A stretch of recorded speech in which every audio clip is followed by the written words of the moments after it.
그만큼 자신을 낮추는 삶, 겸손한 삶이 중요하다는 것입니다.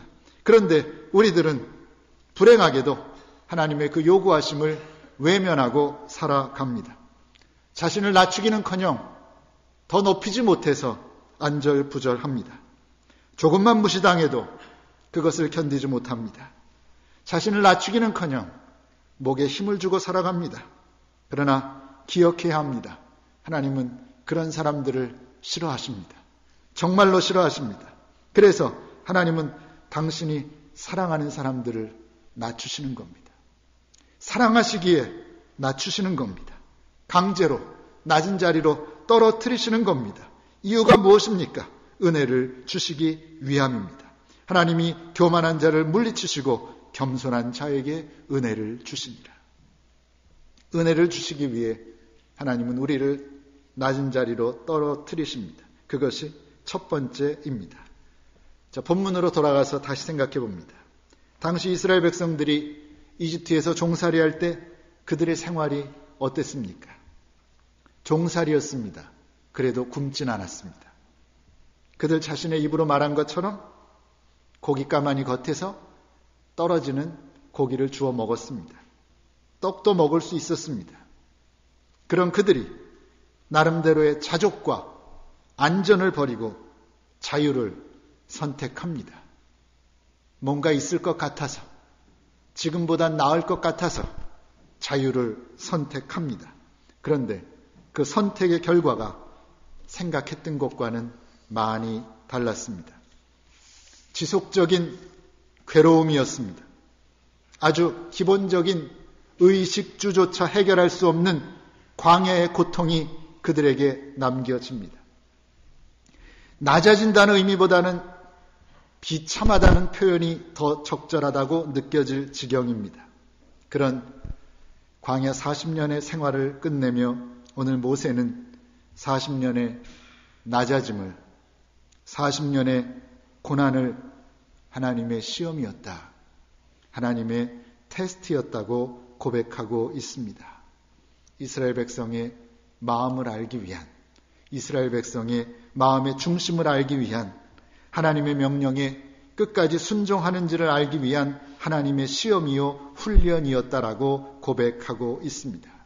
이것이 믿음의 눈을 가진 자의 고난을 바라보는 시각입니다. 그런 면에서는 오늘 우리들의 삶도 마찬가지입니다. 우리의 삶도 결코 만만하지 않습니다. 마치 험난한 광야를 지나가는 것과 같은 느낌을 지울 수가 없습니다.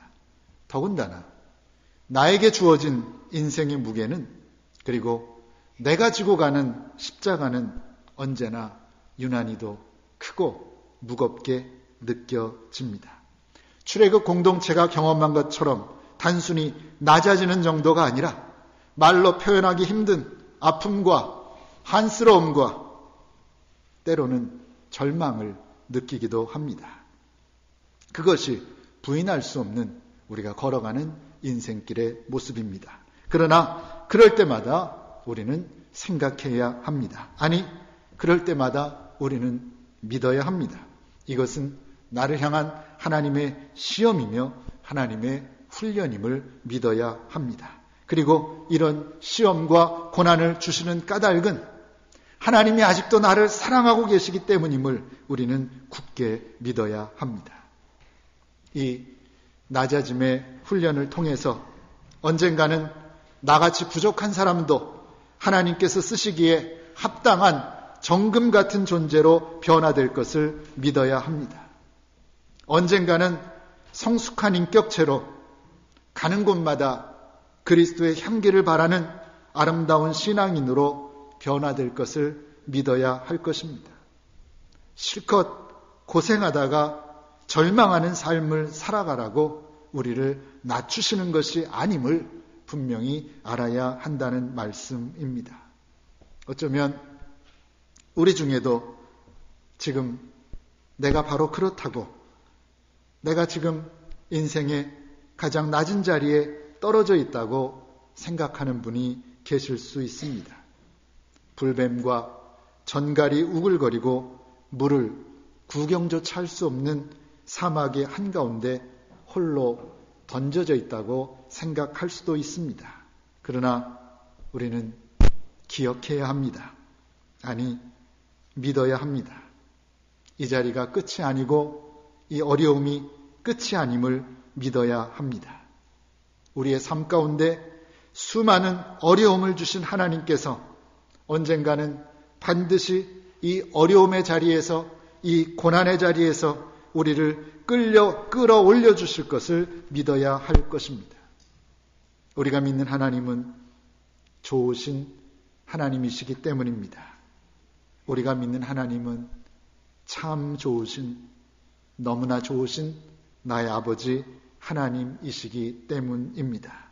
그 사실을 믿고 오늘의 당한 어려움들을 물리치고 극복할 수 있는 저와 여러분들 되시기를 바랍니다. 본문 3절 이하에서는 광야에 훈련을 시키시는 하나님께서 이스라엘 백성들을 어떻게 인도하셨는지를 기록하고 있습니다. 3절과 4절입니다. 너를 낮추시며 너로 줄이게 하시며 또 너도 알지 못하며 내 열조도 알지 못하던 만나를 내게 먹이신 것은 사람이 떡으로만 사는 것이 아니요 여호와 입에서 나오는 모든 말씀으로 사는 줄을 너로 알게 하려 하심이니라. 이 40년 동안에 내 의복이 헤어지지 아니하였고 내 발이 부르지 아니하였느니라. 아멘. 자, 하나님께서는 40년의 긴 세월 동안 그 많은 무리들을 먹이고 입히셨습니다. 굶기지 않으셨습니다. 죽게 놔두지 않으셨습니다. 만나와 메추라기로 먹이셨고 물이 없으면 바위에서 물을 나게 하셔서 목마른 그들의 목을 채워주셨습니다. 그뿐이 아니라 40년 동안 그들의 의복은 헤어지지 않았고 그들의 팔이 부르트지 않았습니다. 무슨 이야기입니까? 생각해 보십시오. 그 당시에 그저 1000쪼가리인데 그 1000쪼가리 옷 한 벌 가지고 40년 입을 수 있었겠습니까? 신발 한 켤레로 40년 신을 수 있었겠습니까? 그런 이야기가 아닙니다. 그들이 가장 염려하고 가장 고민했던 의식주의 문제들을 하나님께서 다 해결해 주셨다는 것입니다. 현실적으로는 아무리 생각하고 아무리 고민하고 아무리 머리를 쥐어짜도 결코 답이 나올 수 없었는데 하나님은 이미 그 답을 가지고 계셨다는 말씀입니다. 마찬가지입니다. 우리도 하나님의 말씀대로 살기로 결단하고 하나님의 말씀대로 살기만 한다면 우리에게 필요한 것들은 하나님께서 마련해 주신다는 것입니다. 내가 생각하고 내가 머리를 쥐어짜서 나오는 것이 아니라 하나님께서 미리 예비해 주시고 하나님께서 마련해 주신다는 말씀입니다. 하나님께서는 당신만을 전적으로 의지하는 사람들을 결코 저버리지 않으시기 때문입니다. 그 사실을 깨달으라는 것입니다. 그 사실을 의심하지 말고 믿으라는 것입니다. 지금 물질 때문에 어려움을 당하고 계십니까? 주님께서 주신 약속의 말씀 꼭 기억하시기 바랍니다. 무엇을 먹을까? 무엇을 마실까? 무엇을 입을까? 하지 말라. 이는 다 이방인들이 구하는 것이라. 너희 천부께서 이 모든 것이 너희에게 있어야 할 줄을 아시느니라. 너희는 먼저 그의 나라와 그의 의를 구하라. 그리하면 이 모든 것을 너희에게 더하시리라.